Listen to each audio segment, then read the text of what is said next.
এটি আমার ফেসবুক আইডির স্ক্রিনশট, মানে প্রোফাইলের। আমি যখন আমার ফেসবুক আইডিতে, এটা আমার পার্সোনাল আইডি, আমি যখন কোনো কিছু পোস্ট করি মোটামুটি একটা ভালো রিয়াকশন থাকে এবং অনেক মানুষ কমেন্ট করে আর কি। সো এখানে বোঝা যায় যে এটার মাধ্যমে আমি পার্সোনাল ব্র্যান্ডিংকে চেষ্টা করছি মানুষের মাঝে আমি কি করতেছি এই জিনিসটা জানানোর জন্য। কিভাবে পার্সোনাল ব্র্যান্ডিং করা যায়, 5টা স্টেপ ফলো করবো। এই 5টি স্টেপের মাধ্যমে আপনি আপনার নিজের ব্র্যান্ডিং করতে পারবেন এবং আপনি সোশ্যাল মিডিয়ায় ব্যবহার করে কিভাবে পরিচিতি বাড়ানো যায়, এটা হলো আমাদের মূল উদ্দেশ্য। পার্সোনাল ব্র্যান্ডিংয়ের কথা কেন আসতেছে? বর্তমান যে সময়, এই সময় আপনি যদি নিজের পার্সোনাল ব্র্যান্ডিং দেখেন, আপনি পৃথিবীর অনেক মানুষ, বড় বড় স্টার, আপনি ইলন মাস্কের কথা বলেন, উনি রেগুলার টুইটারে পোস্ট করে। উনি এখন সামাজিক যোগাযোগ মাধ্যমে খুব অ্যাক্টিভ, বিভিন্ন প্রোগ্রামে উনি কিন্তু অ্যাটেন্ড করতেছে। মার্ক জাকারবার্গ, ল্যারি পেজ, আপনি যার কথাই বলবেন না কেন, এই সময় এসে মানুষ এখন সামাজিকভাবে এবং সোসাইটির মানুষের সাথে তারা এঙ্গেজড হওয়ার চেষ্টা করতেছে এবং তারা এটা বাড়াইতেছে ডে বাই ডে।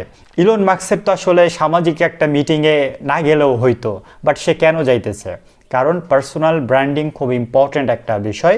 আপনি যখনই সুন্দর একটি পার্সোনাল ব্র্যান্ডিং তৈরি করবেন, একটা এরিয়া তৈরি করবেন, আপনার তৈরি কোনো কন্টেন্ট, প্রোডাক্ট, সার্ভিস আপনি তাদের কাছে খুব দ্রুত বিক্রি করতে পারবেন, কারণ মানুষ আপনার আগে থেকেই চেনে। আপনি যখন এটা তাদের কাছে অফার করবেন, মানুষ কিন্তু আপনার এটা পারচেস করবে। নাম্বার 1, টার্গেট অডিয়েন্স নির্ধারণ করা। আমরা পার্সোনাল ব্র্যান্ডিং করব, প্রথম কাজ আপনি বা আমার সবার ক্ষেত্রেই আমরা একটি টার্গেট অডিয়েন্স নির্ধারণ করব যে আমাদের আসলে টার্গেট অডিয়েন্স কারা।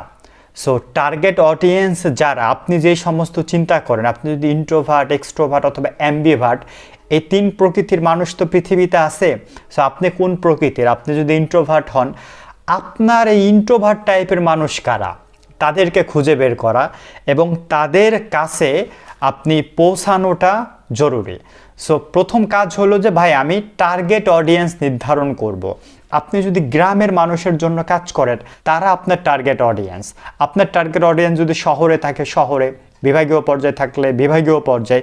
সো আপনার টার্গেট অডিয়েন্স কারা, তাদেরকে উদ্দেশ্য করে পোস্ট করা, কন্টেন্ট বানানো, রিলস পোস্ট করা, টিকটকে আপনি টিকটক ছোটো ছোটো শর্টস ভিডিও ইউটিউবে পোস্ট করা। টার্গেট অডিয়েন্স আগে নির্ধারণ করে কাজ করা।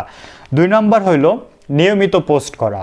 সো আপনি রেগুলার পোস্ট করবেন। আপনি যদি দিনে 2টা, 3টা, 4টা, 5টা যত পোস্ট করতে পারবেন এখন তত ভালো।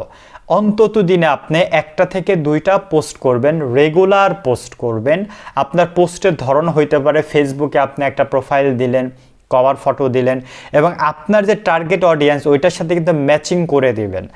যে আপনি ইউটিউবে একটা শর্টস ভিডিও দিলেন, ছোট ভিডিও দিলেন অথবা লং যে কোনো একটা বিষয় নিয়ে কথা বললেন, টিকটকে আপনি একটা পোস্ট করলেন। সো রেগুলার পোস্ট করা এটা খুব জরুরি একটা বিষয় যদি আপনি পার্সোনাল ব্র্যান্ডিং করতে চান। 3 নম্বর হইল এসইও এবং হ্যাশট্যাগ ইউজ করা। এসইও মানে সার্চ ইঞ্জিন অপটিমাইজেশন। প্রাথমিক অবস্থায় এসইওটা আপনি যদি পারেন তাহলে তো কোনো সমস্যা নাই, আপনার কন্টেন্টের এসইও আপনি করতে পারবেন। না পারলে প্রবলেম না, আপনি হ্যাশট্যাগ ইউজ করুন।